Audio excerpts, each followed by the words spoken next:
sistema nervioso periférico o en sus siglas CNP. La función principal de este sistema es conectar el sistema nervioso central con los órganos, las extremidades y la piel. Sus nervios se extienden desde el sistema nervioso central hasta las áreas más externas del cuerpo. El sistema periférico permite que el cerebro y la médula espinal puedan enviar y recibir información a otras áreas del cuerpo, lo que nos permite reaccionar a los estímulos en nuestro entorno. Las neuronas del sistema nervioso periférico no toman decisiones complejas sobre la información que llevan. Las decisiones apropiadas se toman en el cerebro y la médula espinal.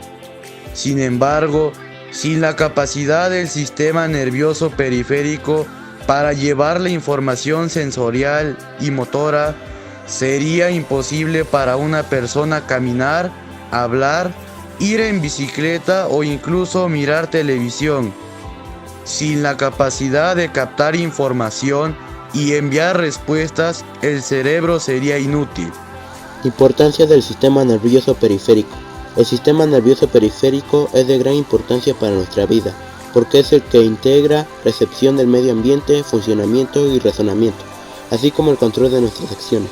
Podemos interactuar con nuestro medio gracias al sistema nervioso. Si tenemos alguna afección a este nivel, nuestra comunicación con los demás se altera de tal manera que quedamos aislados de nuestro entorno familiar y social. El hombre de por sí es un ente social, entonces una enfermedad del sistema nervioso puede aislarnos de tal manera que perdamos la perspectiva de nuestra vida y de nuestra existencia en este mundo. Partes del sistema nervioso periférico. El sistema nervioso periférico está formado por 12 pares de nervios craneales y 31 pares de nervios espinales. Nervios craneales. Se originan en el cerebro y forman parte de la cabeza y el cuello. Su función puede ser sensitiva, motora o mixta. De esta forma, algunos de estos pares de nervios son exclusivamente células sensoriales. Por ejemplo, aquellas que detectan información del olfato y la visión. Otros pares de nervios son exclusivamente células motoras, como las existentes en los músculos oculares.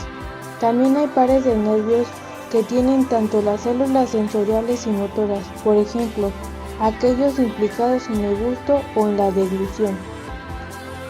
Nervios craneales y sus funciones. Nervio olfatorio. Es un nervio sensorial que lleva los impulsos del olor al cerebro. Nervio óptico. Es el encargado de enviar los estímulos visuales hasta el cerebro. Nervio oculomotor. Transmite información a los músculos oculares externos, lo que ayuda a dirigir la posición del globo ocular. Nervio troclear. Es un nervio motor que transmite los impulsos al músculo oblicuo mayor del ojo. Nervio trigémino. Es un nervio mixto que produce sensaciones generales de tacto, temperatura y dolor. Posee diferentes ramas.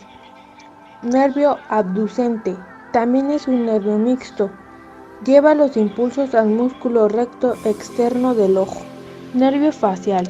Es un nervio mixto que transporta las sensaciones gustativas de la lengua. Nervio auditivo. Es un nervio muy importante ya que se encarga de trasladar los impulsos auditivos al cerebro.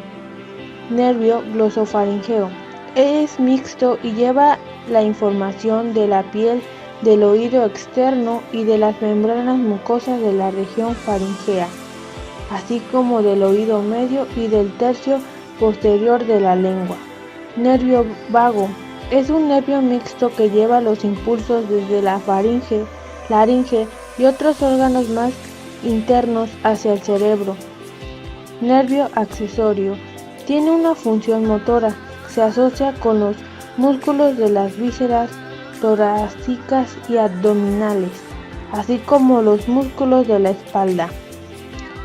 Hipogloso. Es principalmente un nervio motor y transmite impulsos a los músculos de la lengua y de la garganta. Nervios espinales o raquídeos. Se ramifican desde la médula espinal hacia el resto del cuerpo. Como se mencionó anteriormente, existen 31 pares. Se distribuyen en 8 cervicales, 12 torácicos, 5 lumbares, 5 sacros y un coxígeo. Cada nervio espinal se une a la médula a través de 2 raíces, una raíz sensorial dorsal posterior y una raíz ventral anterior. Las fibras de la raíz sensorial transmiten impulsos de dolor, temperatura, tacto y sentido de la posición proveniente de las articulaciones, tendones y superficies del cuerpo. Además, envían información sensorial del tronco y extremidades a través de la médula espinal, llegando al sistema nervioso central. Los nervios llevan información sobre la piel a regiones específicas del cuerpo que se denominan dermatomas. Las raíces ventrales son las que tienen fibras motoras, transmiten información sobre el estado de las articulaciones y controlan la musculatura esquelética. Cada par de nervios raquídeo tiene el mismo nombre del segmento de la médula espinal al que se conecta, más su correspondiente número. Así el cervical va del C1 al C8, el dorsal del D1 al D12, el lumbar del L1 al L5 y el coxis correspondiente del nervio coxígeo. Ganglios del sistema nervioso periférico. Un ganglio es un grupo de cuerpos celulares de neuronas en la periferia. Se pueden clasificar en ganglios sensoriales o ganglios autónomos según sus funciones primarias. El ganglio sensorial más común es el ganglio de la raíz dorsal posterior. Otro tipo de ganglio sensorial es el ganglio del nervio craneal. Las raíces de los nervios craneales se encuentran dentro del cráneo, mientras los ganglios se encuentran fuera de este. Otras categorías de ganglios son las del sistema nervioso autónomo, que está dividido en sistema simpático y parasimpático. Los ganglios de la cadena simpática constituyen una fila a lo largo de la columna vertebral. Surgen desde el asta lateral de la médula espinal, lumbar, torácica superior, mientras que los ganglios parasimpáticos se encuentran junto a los órganos donde actúan, aunque existen algunos ganglios parasimpáticos en la cabeza y en el cuello. Enfermedades. Existen más de 100 tipos de trastornos de los nervios periféricos. Estos pueden afectar a uno o a muchos nervios. Algunos surgen como resultado de otras enfermedades.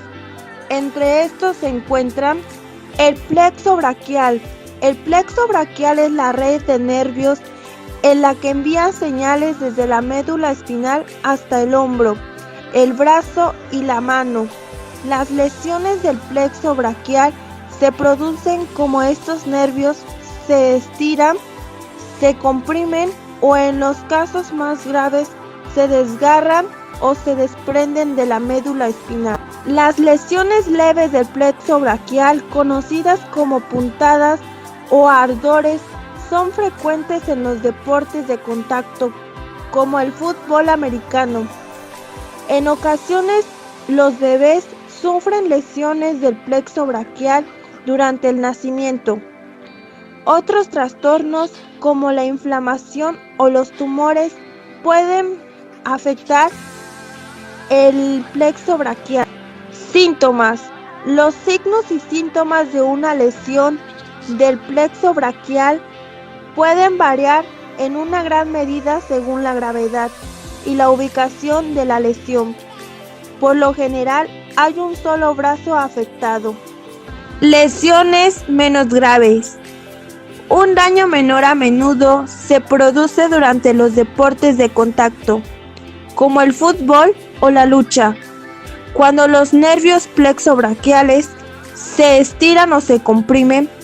Estos se les llaman ardores o quemazones y pueden producir los siguientes síntomas. 1. Una sensación parecida a una descarga eléctrica o una sensación de ardor que irradia hacia el brazo. Entumecimiento y debilidad en el brazo. Estos síntomas suelen durar solo algunos segundos o minutos, pero en algunas personas pueden persistir por unos días o más. Mononeuropatía. La mononeuropatía múltiple o multineuritis corresponde a la afectación de varios troncos nerviosos de forma simétrica y asíncrona. En las fases iniciales, el cuadro clínico es muy sugerente de dicho diagnóstico, pero en su evolución, al estar afectados múltiples nervios, pueden simular una polineuropatía. Causas. Los traumatismos son la causa más frecuente de la mononeuropatía. La lesión suele estar causada por la presión sobre un nervio.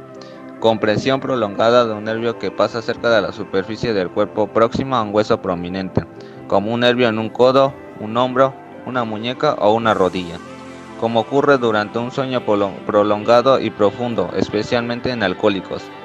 Comprensión por una escayola mal colocada o por muletas que no se ajustan bien o se utilizan de manera incorrecta. Compresión por permanecer en una postura forzada durante mucho tiempo, como en los trabajos de jardinería, en los juegos de naipes con los codos apoyados sobre una mesa. La presión puede dañar los nervios cuando la persona no se mueve durante largos periodos de tiempo, como cuando está bajo anestesia, una intervención quirúrgica, cuando está confinada en cama, especialmente las personas mayores, está paralizada o se ha quedado inconsciente. Con menos frecuencia, las lesiones de los nervios se producen por accidentes, exposición prolongada al frío o al calor, radioterapia para el tratamiento del cáncer, traumatismos repetidos como los que se producen al agarrar con fuerza herramientas pequeñas o los ocasionados por la vibración prolongada de un martillo neumático. Infecciones como la lepra o la enfermedad de Lyme, borreliosis, bolsas de sangre, hematoma, cáncer que invade directamente un nervio. Si la presión sobre el nervio es leve, las personas sienten solo una sensación de hormigueo sin ningún tipo de debilidad.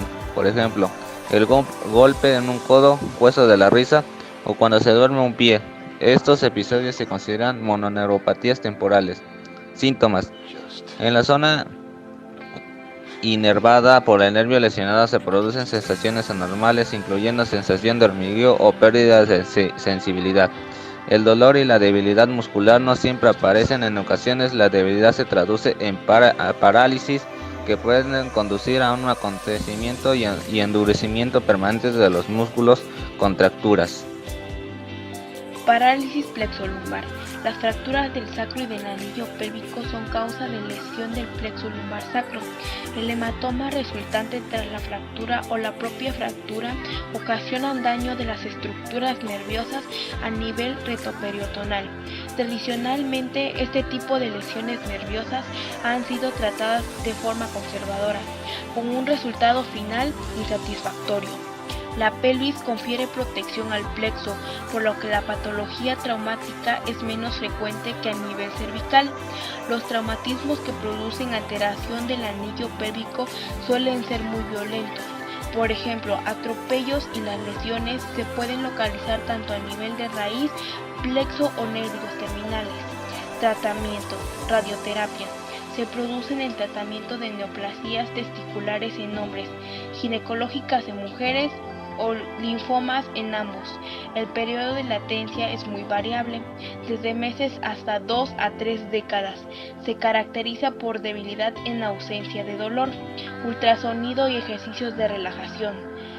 Procedimientos quirúrgicos: termoterapia y electroterapia, hidroterapia, ejercicios de relajación lumbar.